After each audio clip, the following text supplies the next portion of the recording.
I'm Jesse Catalano, a recent graduate from Middlebury College. I'm working on architecture and graphics here for the Middlebury College Solar Decathlon team this summer.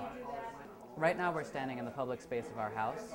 You have behind me the kitchen that we're standing in, kitchen cabinets, countertop, oven, refrigerator, kind of all the standard things, and then a slightly less conventional thing behind me, which is a greenhouse wall. And the idea here is that you can actually grow herbs, seedlings, what have you, in the kitchen space, turn around, pick an herb, come here, cook, and then take a couple steps behind you, behind me over here, to the dining area and eat. And it's essentially all one process, one experience, one space from seed to plate. An extension of the kitchen, an extension of this dining area. There are much larger planters, a little bit more space for those little seedlings that grow bigger, come outside and become really wonderful, larger plants. We also have a little seating area here and kind of an outdoor dining nook. And the deck is actually almost as big as the rest of the house. The entire house is just under 1,000 square feet. The deck is about the same size. Coming into the living room, you see a transition from the slate floor to locally harvested maple. This is actually from Middlebury College forests. It was harvested, milled right here, as close as you can possibly get to the college. We've really kind of used this everywhere possible. The screen is made out of maple, the floor is maple, our desk is the same maple, so is the table. So we've really tried to use materials to their fullest, kind of keep them simple and show how powerful and beautiful materials from right here in Vermont can be. We're on the other side of the kitchen now. We have a little desk nook. The desk, much like the dining area, actually has a slightly dropped ceiling to create a little bit more of an intimate experience. So you're in this one big public space, which is supposed to be multifunctional, serve all of the needs of a family, but you have these little areas that you can kind of dip away. The ceiling again drops here into the hallway. This is the main axis of the house. This is going to be the transition out of the public space and into the more private zones.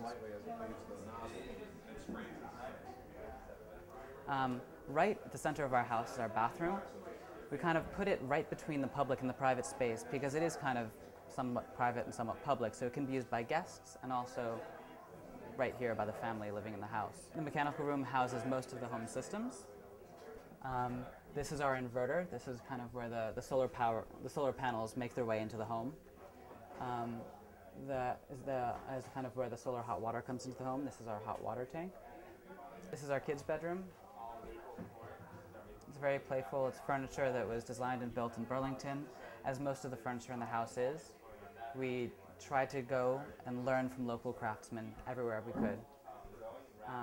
So either they instructed us, they taught us how to design something ourselves, or we kind of discussed with them how we wanted them to look and sent them plans, drawings, whatever, and they kind of came back, as this case, and built us a bed, dresser, desk.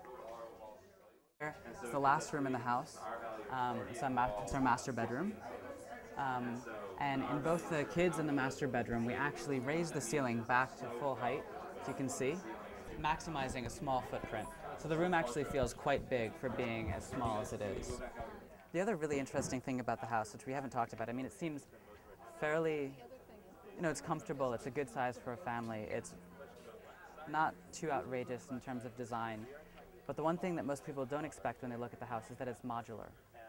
So having been through it, you might not have noticed, but it actually splits into a total of 8 pieces. And when the house comes apart, it will actually be put on a series of flatbed trucks and carted down to DC for this competition that it was designed for.